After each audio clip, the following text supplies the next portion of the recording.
Do you like books? I mean, really, really like books? Then you're in the right place. Each week, your host, Sam Hankin, interviews the best of today's top-selling authors and the up-and-coming superstars of modern literature. This is The Avid Reader. Here is your host, Sam Hankin. Hi, everyone. Welcome to another edition of The Avid Reader, brought to you by Wellington Square Bookshop. Our guest today is Roz Dineen, author of Briefly Very Beautiful, published by Abrams, and it was released here in the States in July. Roz was at the Times Literary Supplement for 12 years, serving as fiction editor and later features editor. She's also written extensively herself for the TLS, where her essays and reviews have covered all kinds of things from addiction to motherhood, which is kind of what this book is about. Jonathan Franzen, and if you're a subscriber to the TLS, you can search her up under not Roz, but Rosalind. If you search Roz, you don't get anything. So you search under Rosalind, you get all her essays. And if you're not a subscriber, you should think about being one. So anyway, Briefly Very Beautiful is a dystopian novel, of which in our current time there are many. And I find that kind of as some rough beast, hour come at last, slouches towards us, dystopia and the present and near future begin to morph. In the old days, science fiction, kind of portended the technology and adventure of a future, but that became reality. But the gap between predicting and actuality was relatively wide. The difficulty today for authors and for us is that the dystopia framed by so many of those authors in different ways seems almost upon us anyway. It's like Occam's razor set to validate that. I mean, from 1984 to Station 11, and I interviewed Emily, and The Children of Men by P.D. James, of which this book is reminiscent, were haunted by ghosts that are only about to be born. So Briefly Very Beautiful sets off in a world of poisoned air, floods, viruses, sounds like the world, supply chain breakage, and what we don't have yet is terror and horror. In some countries we do. Cass on her own, our protagonist, her husband, such as he is, off ostensibly saving lives in an unnamed foreign land rather than choosing to be a helpmate. She's exhausted. She raises 3 children in a world that I certainly could not cope in. But somehow she's achieved a kind of equilibrium, at least for a time, with tenderness and with love and even with friends, as she awaits what will come next, which is definitely not good at all. So when the time comes, and I don't know whether I would do it, she evacuates to her mother-in-law's home, her mother-in-law unaptly named Eden. It seems safe until it isn't. And then Cass flees again to a seemingly idyllic refuge, Briefly Very Beautiful, till things run awry, very awry. And as I said, this is, in fact, dystopian, although I grow tired of the world. The true value of it really is the prose, the story, and the road, to reference another work, that Cass takes bravely and with peril. So welcome, Roz, and thanks so much for joining us today. Thank you so much for having me. So as a bookseller, as I said before we started, it's kind of an occupational hazard for me. I always like to talk about the title and the cover, because for good or bad, when people come into the bookstore, that's how they judge a book. So talk to me a little bit about the title, because I kind of look at covers and titles as the outside of a jigsaw box. You know all the pieces inside, but the outside kind of tells you where you're going to go. So how did that work for you? I didn't actually choose the title. I sort of presented this work and said, I don't know what it's called. I was a bit like, I don't know what I've done here, and I don't know what this is called. But I sort of said to the publishers, you know how to package a book, you know how to sell books, why don't you give me a title? They suggested Briefly Very Beautiful. I didn't initially like it, and it took some convincing. My problem was I couldn't really offer a good alternative. I think I did have a sort of sense of exhaustion when I finished the book, where I was a bit like, I've done everything I can do. I've got nothing left to give, and I don't know what this is called. I've really come round to the title, and that's through readers. It's been a really interesting and enriching and beautiful experience. having people who've read the book reflect it back at me and tell me, you know, how they've reacted to it, what it's done to them. And the same applies to the titles. Like people really like it, and they see how it does have a kind of, it does touch on nearly every section of the book, the titles. I think it's successful in that way. And the cover is like reminiscent of the Gaians, or however you pronounce it, in the book. And how did they, you know, did you choose that one? The publishers choose titles and covers because it's what sells the book, so they have to do a good job. Well, brilliantly, with the cover in America, which is different to the cover in the UK. I love the American cover so much, but all of my ambivalence around the title is made up for how much I adore the American cover. And the process of the cover being made in the States was really different to the UK. In the UK, I was just presented with a cover, like a fait accompli, this is it. And I really liked it. Great. In America, I was given this incredible questionnaire, which covered, you know, asked me not just who my favorite artists were, not just what my favorite covers were, but which books I thought were most relevant to my book, which books spoke to my book, which were my favorite scenes, what were my favorite colors. And then they sort of, it was almost like they made a Venn diagram from all my answers and gave me something that landed right in the middle of all of my preferences. And I just absolutely adore it. So yeah, that was Abrams doing a spectacular work, I think. It's a great cover, and like I said, it makes a big difference. And then Yeah. I'm always drawn to, and my good customers and close readers always look at the epigraph, because that has the same idea, as that you look at the epigraph and it gives you an idea. It's a gnomon of what's inside. So how did you choose an epigraph by a Nobel Prize winning Icelandic writer who writes really depressing books? So the first time I thought that I could even consider writing my own fiction, because, you know, I was an editor at the TLS, so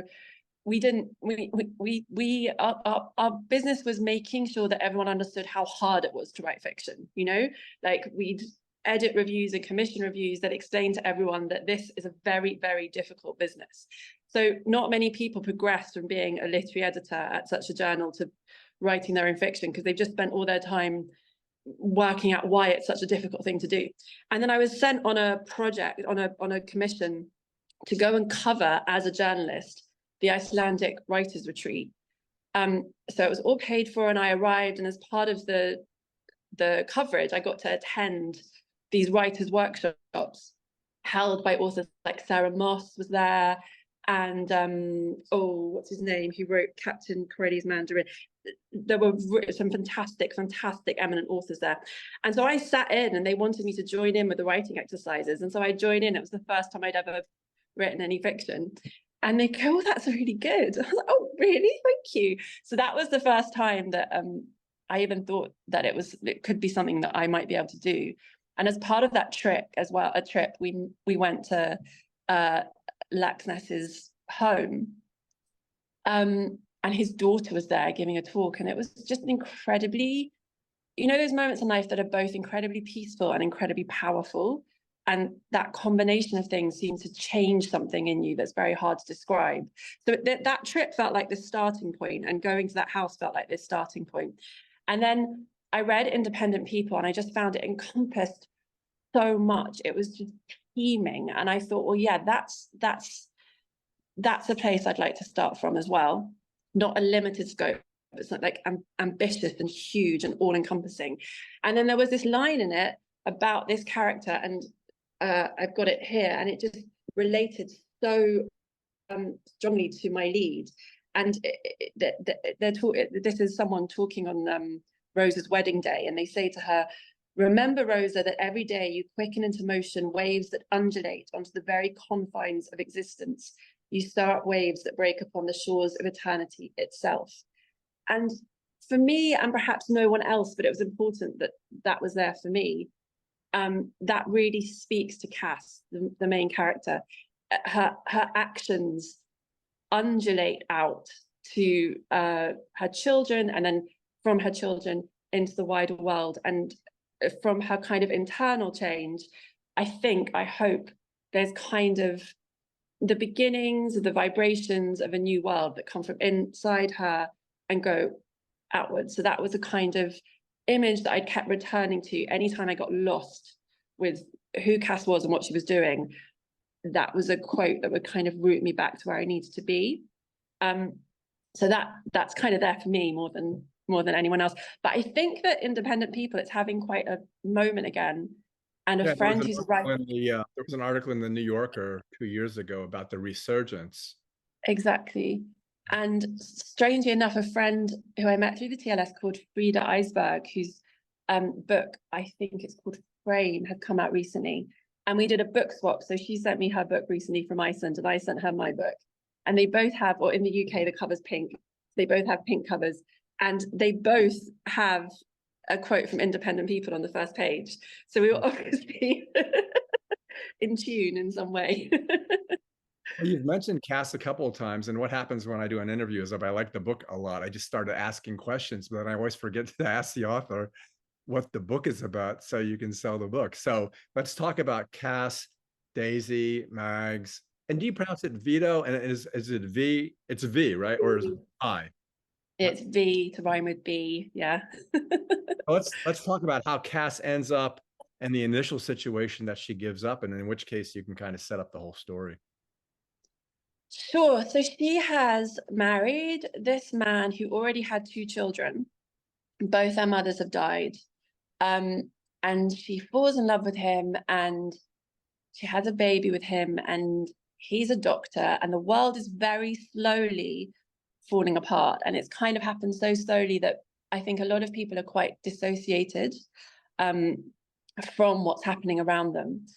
As you described so brilliantly in your introduction, you know, it's very, very hot. There's this kind of incel terrorist group. The kind of like the wheels of society have fallen off. Like the schools aren't really working anymore. There are exceptional danger days when the air is a little bit too polluted for it to be safe to go outside. There are wildfires. There's nothing here that's really invented. All of this stuff is all happening or has happened somewhere in the world. The internet goes on and off, which is really interesting actually to look into. It's something that happens in the world quite frequently, that governments just turn the internet off to kind of prevent, you know, the spread of false information, they often say. But yeah, so there are all these circumstances, and it's slowly bubbling and slowly becoming intolerable. But it's still just about possible to think that you're living a normal life.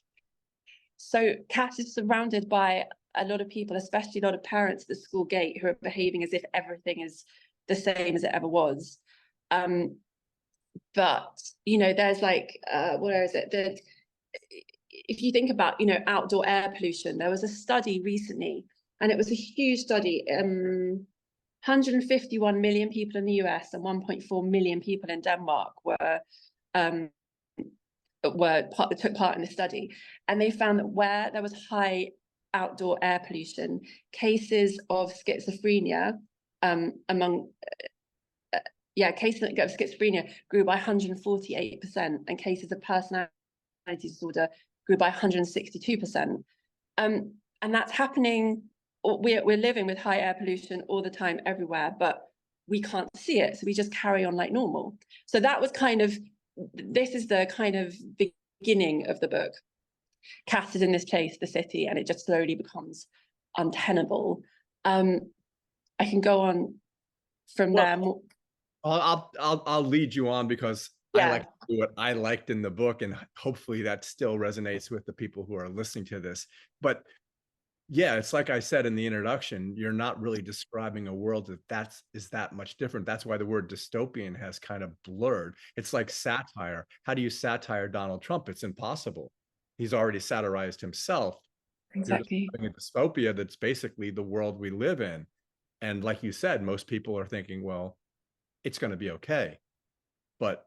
And some of the authors I interviewed, oh yeah, I'm optimistic about climate change. I think we'll be able to handle it. I'm going, no, I don't think so. Yeah. In any event. So yeah, so that's one side. We talked about Cass and her kids, and what a loving parent she is, perhaps slightly overprotective. But then, you know, you have this triad of Daniel, her husband, his brother Arthur, and Eden, their mother. And it's funny because at the beginning I thought, wow, they're so different in so many ways. And then as you're reading the book, I'm realizing, are they really that much different? Are they exactly the same? Do they feed off of one another? It was fascinating the way you built the relationship. Yeah, thank you. Yeah, there was a story I read once in just picked up a newspaper, and it was talking about the children of really abusive parents, and they interviewed these two brothers, and one had become a senator. This is in the States. He'd become a senator. He was a beloved, beacon in his community. Great father, just an absolutely upstanding man. And his brother had been homeless, had spent time in prison, had a serious drug problem. And when they interviewed both these brothers, they both said, well, with a father like mine, how else could I have been? And they both saw that their physically abusive father had been the reason that they had become who they'd become. So it kind of suggested that from, huge trauma or very manipulative people, you either soar because you get yourself out in some possibly inauthentic way, but you still get out, or you fall to the bottom. There's not much in the middle. So I think that was kind of a basis for the two brothers. Like, one is Nathaniel, Cass's husband, is a doctor. He speaks like money. He's so respected.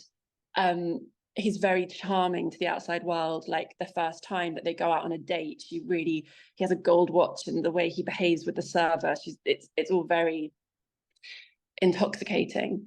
And then Arthur is like running a commune and has had serious drug problems. And then, as you say, when you start burrowing down, they're the same because they've come from the same place. Yeah, and the thing about it is that the reason why the book is so fascinating is because there are all these portents, and this is where the readers don't, your readers who read this book, and it'll be on our front table at the bookstore, they're not going to know what I'm talking about, but I still want to talk about it. It's like the portents of Tim, which is fascinating. And then when B is giving her a little, B opens up and then she slides down against the wall and she says everything that you need to know, but you don't know at that point that that's what you need to know. Yeah. And then I went back, of course, obviously I went back and I read it again and again. And I go, oh, it's like Eden ticking off the names, it's like tick, tick, tick. Yeah. Oh yeah, you noticed that. Yeah, at the Cass finds a list by the telephone, and she thinks of names, and she sort of thinks it's just like numbers that don't work anymore because that's something that's happening, but it's not. It's people who have sort of like lost her favor, gained her favor, or who she's done something to. I think, yeah, Eden is obviously a very broken and manipulative person. I think Instagram culture would call her like a dangerous narcissist, but yeah, I think she's also more complicated than that. But she's sort of, I think her role as well is to make Cass, and hopefully possibly the reader, Cass questions her sanity. And maybe, I don't know if you found this, but maybe you begin to question Cass's sanity as well when she's in Eden's world.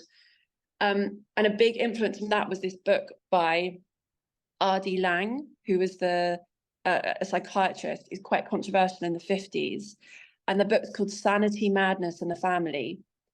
And I picked this book up because Hilary Mantel, in an interview, was asked, what are your most influential books?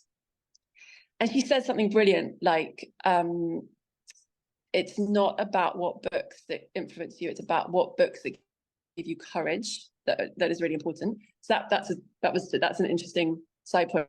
But she just referenced this book with no explanation, no analysis. She just said this title by this psychiatrist, Sanity, Madness, and the Family by R.D. Laing. So I picked it up, and it's fascinating because it's a series of interviews with basically no analysis. He just interviewed these 11 female patients who had schizophrenia, and then he interviews their families, and he puts them placed like side by side and just prints them. And it caused an absolute uproar in the psychiatric community, apparently, because what the book ends up suggesting is that psychosis makes sense in the context of a family. So it's not just something, in his view, it's not just something you're born with that then can be treated. When you see it within the family system, it's often a very sane response to quite insane conditions.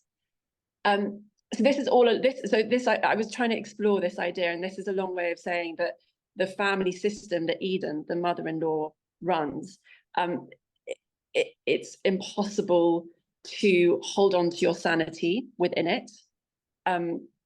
So yeah, I hope, without giving that too much away, that explains a little bit about what this mother-in-law does to Cass. Yeah, and I'm bad with spoilers because I'm so interested in the book that I forget that I can't give them. But I think some are fine. Well, yeah, all I have to do is say keys and water. Yeah. The book pivots around keys and water. The book pivots around Eden. And as you said, she's narcissistic. But the thing you didn't say is that she has an enormous amount of power in this book, a tremendous amount in the middle of the book. And I didn't expect it, but at the end of the book. And again, what you do, which frustrates the reader, but also excites the reader and makes the reader think after he closes the cover, okay, what happened? Yeah. And that was really good too. Yeah, I've really enjoyed that because everybody has a different theory. Yep. And then they asked me, what does happen? And for a long time I maintained, I don't know. But then I was like, I'm kidding myself. I know exactly what happened, but I'm never going to say. It's exactly what you should do. It's really funny when we were talking about dystopias because, and this, I'll bring this to relevancy. I'm interviewing an author tomorrow who wrote a book called Afterworld. Her name's Debbie Urbonsky. And what happens in that book is an AI is tasked with coming up with a solution to humanity's problems. And it thinks for a while, and then it realized, oh, it's easy. I just get rid of human beings. And it doesn't want to be mean, so it just creates this virus that makes everyone sterile. Kind of like that P.D. James book. Yeah. And yeah, so everyone's sterile. So it's it's not mean. It's not going to kill everybody with the virus. It just makes them sterile. And then people respond, which reminds me of your incel Gaian group that decide, okay, people are even on the overpass where they write parasite. And Cass says, even parasites. So human beings are worthless. They want to rid themselves of them, and they do it in the cruelest way. So what prompted you to that theme, that the best thing for humankind, at least from one perspective, is to eliminate themselves and go back to just Mother Earth, the animals and the plants that, I think with a lot of the circumstances in the book, it was less me. I wasn't coming at it from that position. I was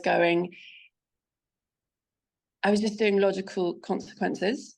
If this, then that. If this, then that. If fire, then smoke. If you have incels, it's like, well, what do incels want? What if they get what they want? So incels is involuntarily celibate. So they want a woman, but they want the perfect woman who will give to them endlessly. Well, then that can be Mother Earth, right? Because also I was kind of tracking that thing where like the far right and the two extremes of the political spectrum, the far right and the far left, can become a circle. So you've got, and that became really apparent around COVID, where it was like the far right and the far left who were both anti-vaccine, right? That was like a simple example. So on the far left, you've got these kind of like, in the world of the book, you've got the kind of really, I guess we call them like hippie, back to nature, Mother Earth people. On the far right, you've got these incels who are looking for their perfect woman. That can be Mother Earth. And then suddenly, well, Mother Earth is being that now they're thinking, Mother Earth is being ruined and ravaged and exploited by these procreating people. So to protect Mother Earth and enjoy their bounty, we've got to enjoy her bounty. We've just got to get rid of the kids and the procreating people. So it's just it's just a kind of logical, drawing out a logical conclusion. And their thinking is not that they're going to rid Mother Earth necessarily of themselves. They're going to live in her properly in beautiful enclaves where there aren't too many people. So yeah, much of the world of the book was just like following consequences, I think. Yeah, and that's why I mentioned the one I'm interviewing tomorrow, because AI, being logical and eventually sentient, thinks, wait a minute, what's screwing everything up? Let me think about it for a minute. What's screwing everything up is, when people say save the planet, the best way to save the planet is to eliminate us. Earth will be fine if we're gone. It would be great. Yeah. All right, back to the book, because I tend to wander. So all your characters are so well drawn. Even like Rose and Allie, you get to know them, and they're funny and they're resilient, and they're encouraging and they're supportive. But then there's one character that you know nothing about. She's very important, which is Petal. And you make a very conscious effort, and I no spoilers about the language barrier, but you make a very conscious effort of not describing her in the slightest. How did you choose to do that? So I think when I was approaching Nathaniel's section, so Nathaniel is experiencing the end of the world in a very different, is like polar opposite ways to experience the end of the world. Cass is trying to move through it, to find a place of greater safety, to possibly create a new world that's based on a kind of reconfiguring of her inner life that will then help her children. And meanwhile, her husband, Nathaniel, is experiencing the end of the world by raging against the dying of the light, by going to a war zone where there's fire and drama, and he's just adrenaline junkie and drinking himself to death, all this stuff. He meets there a girl called Petal. Now, for Nathaniel's sections, which are only short, but I think they were needed, right. I just had like Graham Greene in mind a lot, particularly oh my gosh, sorry, the book's gone from my mind. It will come back to me, but I had Graham Greene in my mind. And this kind of very colonial world, this very like male-led colonial world, in which there is, in Nathaniel's version of this, there is this figure, and she is a little bit mystical, and he views her from this horrible kind of toxic, quite objective place, but she needed to kind of exist as like a symbol for this kind of feminine energy that he can't really access, he doesn't really understand, he can't really see it. And I've just finished Rachel Kushner's new book, Creation Lake, which is the best thing I've read in a long time. And in it, there's a great line where they just simply describe symbolism as anything that we need to hold outside of our mind, like we put it in a symbol just for safekeeping. And I think that's Petal's purpose. So on one hand, she's like representing this like exploited, this poor exploited person from a colonial, and only seen through a colonial mindset.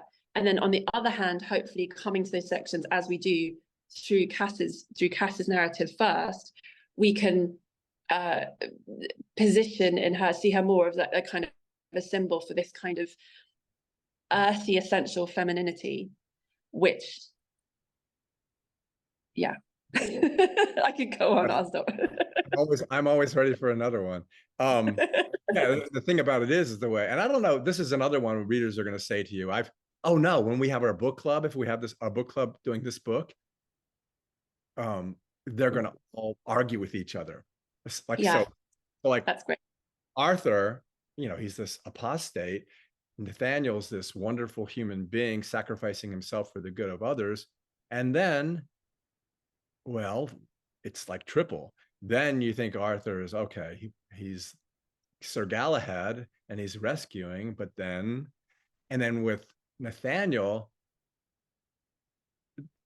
the mansplaining he does in his telephone calls and texts with Cass are like, you begin to, at least I do, begin to just really hate him. And then you go back to the concept, as you discussed, that maybe they're just both the same and they had to be that way. But, and then when he comes back, it's just like, I had no respect for him at all. None. No. I think that I did not. Sorry? I did not, definitely. No. I think in the book, there's a kind of occasionally a reference to the old world and the new world. And I sort of think that way of being that Nathaniel has, that Arthur has, or their way of relating, in the book, it's kind of understood as like this old world way of relating and way of being in relationships and communicating that has to stop if we are to survive, because it's a way that's kind of, I mean, it's very exploitative, it's very manipulative, it's very individualistic. Their relationships run like that, they run like that. And you could say, well, that's our relationship with Earth as well, that is taking us down this dead end route of being exploiting Earth, being manipulative, gaslighting the truth of Earth. Like we know what we're doing to the planet, and we all behave like we're not all the time. It's very clear to anyone watching or reading Nathaniel with Cass that he's not telling her the truth, but he's not giving her a possibility to notice. He's completely sort of gaslighting it.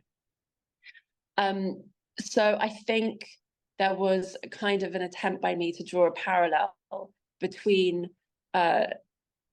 these kind of old relationships, these old ways of conducting relationships, which I think actually are more, from what I hear from readers, lots of people have experienced this kind of thing. I think it is more common than perhaps we like to realize.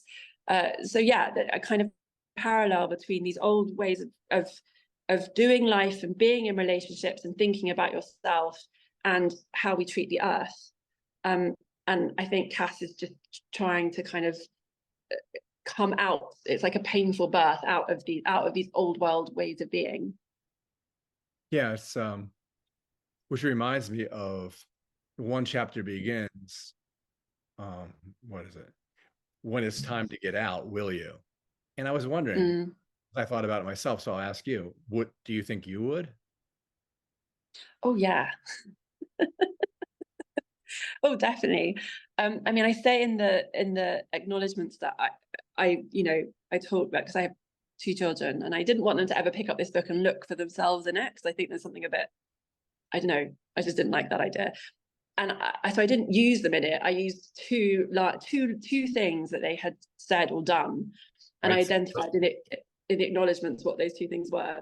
Yeah, lightsaber and reading of the what was the other one? Learning to read. Yeah, her B's description of learning to read. So I didn't use them in the book, and yet at the same time, and also it's all made up. I didn't use anyone I know in this book. And at the same time, at the beginning, when she's sitting on the end of her kid's bed, being like, kind of thinking like, when it's time to leave, will you be able to? Will you go? Do you have that in you? That was drawn from real life, because I found that when I became a parent, I found that I think before becoming a parent, I didn't know whether I had that kind of resilience or drive or strength. And as soon as I had kids, I was like, oh, I totally do. I'd get them out of here. Like, no, no problem. Well, the thing about Cass is, though, at first, well, actually, for a good portion of the book, I thought her love was kind of smothering of the children.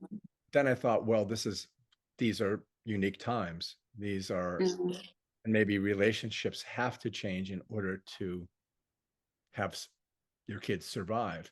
But do you think she overly,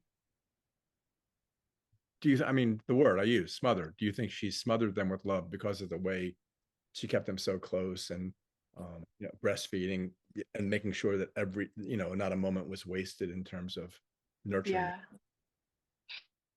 I think that she finds a great deal of bliss in the kind of physical closeness and being with them. I think she is like she is with them because she's kind of keeping them in a bubble, because everything outside of the bubble is so terrifying. So I think you could use smothering, or I think you could just be like, she's just made this like very, very tight unit. And she's done it without resentment because she happens to find a great deal of bliss in it. And there's a little flashback to her childhood, which was pretty unpleasant. I think in the book at one point she says that her greatest, the greatest honor she could pay her parents, as well as the greatest revenge she could inflict upon them, is to say that she will not parent like they did, that she will pick up her children, walk away, and never think about her parents again, and do everything with love instead. So there's a certain kind of like vengeance in how she parents. And I think that towards the end of the book, I hope that you kind of see her ability to let go when they do get safe. But yeah, I think that, I mean, there's a lot of writing at the moment, I think, about this kind of like particularly mothering and eco anxiety. And whereas a lot of literature about mothering, you know, a decade ago or something would when it talked about guilt and shame in mothering, it was about, you know, not doing enough for your children in this way or that way, or being an artist, or being too selfish. And now it's like kind of mothering in this world of eco anxiety. It's just this feeling of like, there's nothing that these mothers can do. There's nothing they can do to protect their children. And they sort of wonder whether they should have had them or something. And I think with Cass, I just wanted to show that she could be a sweet and loving mother within the eco anxiety. Yeah, it's like when you talk about a safe place, well, first they go to Eden's, which Nathaniel advises against, interestingly, even though he writes a letter saying it's okay. That guy, the border guard, even though he was only in there for 2 pages, I really liked him a lot. He was great. He was funny, and he was kind, and he folded the pages better than she had. That was so well, a couple paragraphs, but it was really well done. Oh, that's sweet of you to notice that. Thanks. I remember. I see him very clearly.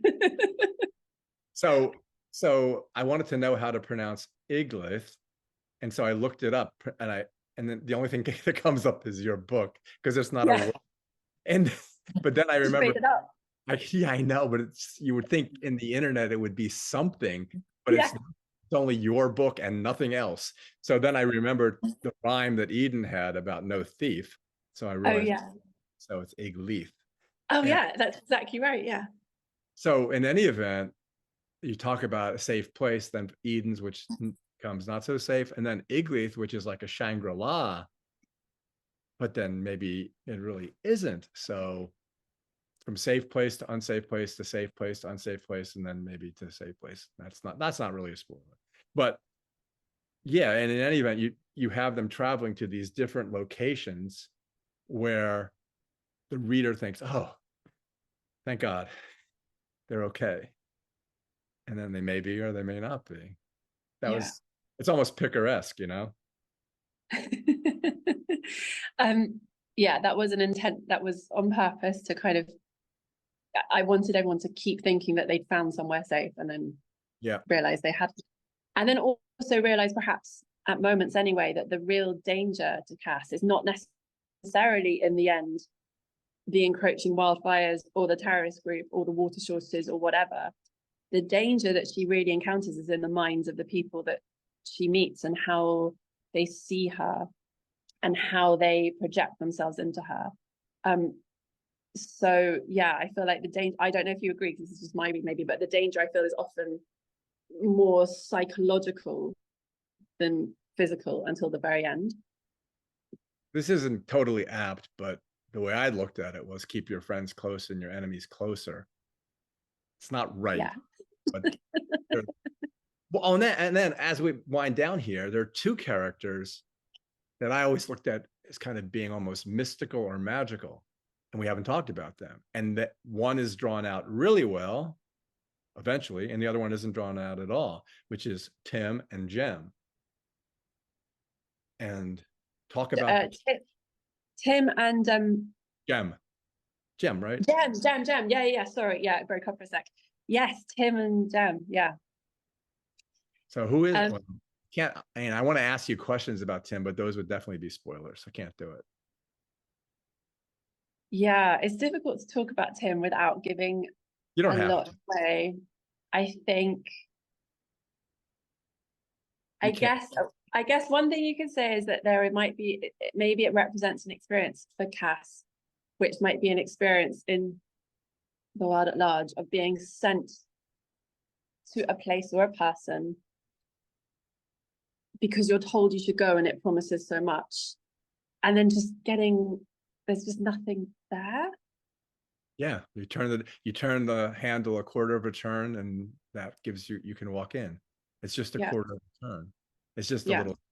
But then Jem, being Jem, she's. I can't. There's nothing. I think she has just been she's just been overrun. But so Jem is Arthur's partner, and she explains that she was with him from a very young age, and she's just overrun by him entirely. She's just a kind of extra body for him to run his mind and his life through. And there are moments when she kind of comes up for air and kind of almost remembers who she used to be, or some kind of essence or flame she used to have that she knows. And I think there are a few moments like this in the book, and it happens in the bit you brought up with B as well, where people for a second remember who they were. And they also, it's really sad because they know they're going to go back under in a second into this world of illusion and being controlled. And there are these kind of like sad moments when they don't just see how lost they've become, and how little control they have over it. They also know that they're about to go back into that again. So I think that's a way of describing Jem. And maybe towards the end, Jem, through her rage, does get herself back a little bit. Yeah. Yeah. Sure. And again, that goes to the ending. Yeah. So if this book is made into a movie, which I think it will be, and then if you write a second book and I'll try to interview you, your publicist will say she doesn't have time. You'll forget all of it. We'll always have time for these lovely interviews. If it is a movie, you know who I would cast as Arthur? I would like to know. Russell Brand. Oh, interesting. Yeah, that would work. I was thinking, or what about Shia LaBeouf or someone like that? Yeah, that would be good too. And or then Ben Mendelsohn, you know, the Australian actor Ben Mendelsohn, if we're aging up. Depends if we're aging up or down. No. Oh yeah, right. No. I think my wife knows who that is. Yeah, and I think that listeners will get a really good idea from those three possible castings what this character is like. Exactly, especially what Russell Brand is going through right now. Yeah. Yeah, it's very much like Arthur, especially with women. Oh wow, yeah, he's perfect. Mine's better than yours, I think. And he's the right age, and he has the look. Yeah, he's like the Pied Piper kind of guy. He always has. Absolutely. Yeah, like in that movie, whatever it was. Anyway, I can't remember. Oh yeah, I know the one you mean. I can't remember. I know. Yeah, I know exactly. The guy is in love with the girl, but then he takes her away, and then he gets her back again. Yeah. Yeah, you could. It's a very cinematic. I didn't really think about it too much, but it's a very cinematic book. And if it was optioned, it did become a movie. I think the only thing they might do is emphasize, because that's what sells, the romances. Oh yeah, it's another character we didn't talk about in the greenhouse. Lance, yeah. Or Lance, yeah. Yeah, and that's another one. Oh, yeah. And then she finds him, and they're all spoilers. Which is good. Yeah. All right. Go ahead.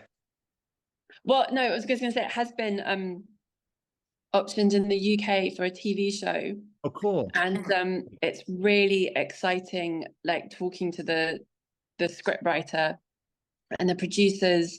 And I don't think that they are going to overemphasize they're not going to make more of the romantic relationships than exist. I think they're just onto something which I wasn't really onto when I was writing it, but they're really onto the idea of just how on earth they're going to present visually this world falling apart, and how the possibilities are exciting and endless. This doesn't mean that it's definitely going to get made, because lots of things go into development, but it is a really exciting process, and one I didn't dare to hope for. And yeah, all the different places are compelling images. The world burning up, Eden's place, and then the commune. Yeah, they're all different ways. The only time you need a green screen really is in the beginning, probably. But you just need to need a lot of fire. Yeah, like I said, going to do that bit. The next time I interview you, if that's what happens, you won't be in front of your kitchen sink. You'll be on your yacht or state. I'm so sorry about my kitchen sink. I like your do this somewhere else. Well, in any event, this has been wonderful. I love the book, and as you can tell, I read it really closely. I'm not You did. Thank you so much. It's just been a delight. Thank you so much, and thank you for reading it so closely. I'm always so shocked and honored where people, repeat detail from the book back to me, and I think, oh wow, that sentence worked. Fantastic. My favorite one is when I tell an author, remember when you did this? And he goes, or she goes, where did I do that? When did I say? Okay, Roz. Well, thanks again, and hopefully we'll talk soon. Yeah, thank you so much. Thank you so much. You're welcome. Bye-bye. Okay, bye-bye. Thank you.